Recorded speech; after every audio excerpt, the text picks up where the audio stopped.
अगर कोई विस्थापित हिंदू को, विस्थापित सिख को, विस्थापित बौद्ध को, विस्थापित जैन को, विस्थापित पारसी को भारत सरकार अपनी लैंड देकर के उसको बसाना चाहती है और नागरिकता देना चाहती है, तो आपको परेशानी क्या हो रही है?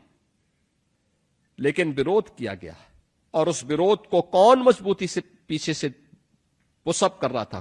कांग्रेस, समाजवादी पार्टी। इनका वो चेहरा भी तो आपने देखा होगा। यानी ये वास्तविक दोषी हैं 1947 के विभाजन के भी और 1947 के कत्लेआम के भी। अगर उस समय मोदी जैसा प्रधानमंत्री होता तो भारत का कोई बाल बांका नहीं कर पाता। लौह पुरुष सरदार वल्लभ भाई पटेल जैसा प्रधानमंत्री होता तो भारत की एकता को कोई खंडित नहीं कर पाता। लेकिन इन कांग्रेसियों की बुजदली का दुष्परिणाम क्या था कि देश को इसकी कीमत चुकानी पड़ी। और सीए के दौरान भी इनका एक चरित्र आप सबने देखा होगा। आज का यह दृश्य अत्यंत महत्वपूर्ण इसलिए हमारे लिए है, जो बाहर प्रदर्शनी लगी उस प्रदर्शनी को आपके पास भी स्मार्टफोन होगा। इस स्मार्टफोन से उसके विजुअल्स लीजिए, अपने वर्तमान को दिखाइए। वर्तमान युवा पीढ़ी को दिखाइए। सोशल मीडिया प्लेटफॉर्म पर आप भी अपने कमेंट लिखिए इस पे, और आप भी इस बात उन गलतियों को दोहराइए मत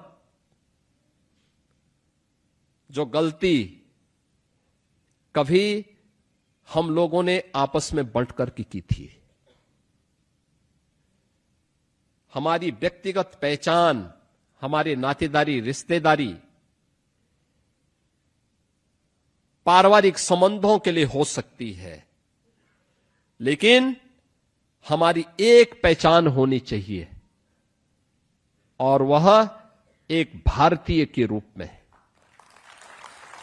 एक भारत के कर्तव्यनिष्ठ नागरिक के रूप में। यह हमारा एक सामूहिक दायित्व बनता है कि हम सब अपनी उस पहचान को बनाएं, उस पहचान के साथ हम आगे बढ़ें। अन्यथा आपस में हमारा ये विभाजन, यह उन तत्वों को जो भारत को कमजोर करना चाहते हैं उनको मजबूती प्रदान करता है। हमारा आपसी विभाजन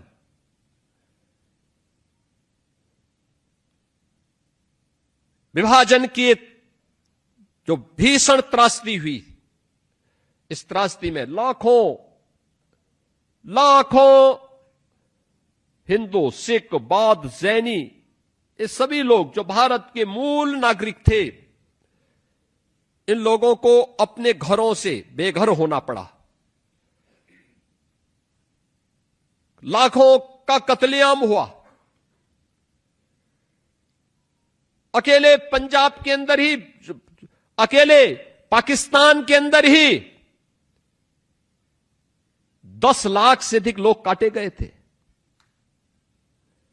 ट्रेन में जो विभत्स हत्याकांड हो रहे थे, ट्रेन की बोगी लाशों से पटी हुई होती थी। रेल की पटरियों में चारों ओर लाश बिछी होती थी। अब टूटी हुई बैलगाड़ी में कैसे लद करके उस समय आधे वदन कपड़े पहनी हुई माताएं और बहनें निकल रही हैं।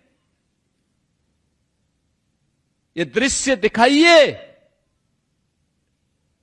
वर्तमान पीढ़ी को, जो आज बहकाने का प्रयास कर रहे हैं ना युवा पीढ़ी को, उनको बताइए ये बहकाने वाले लोग वही हैं जिनके पूर्वजों ने ये त्रासदी भी ला करके खड़ी की थी देश के सामने। ये वही लोग हैं।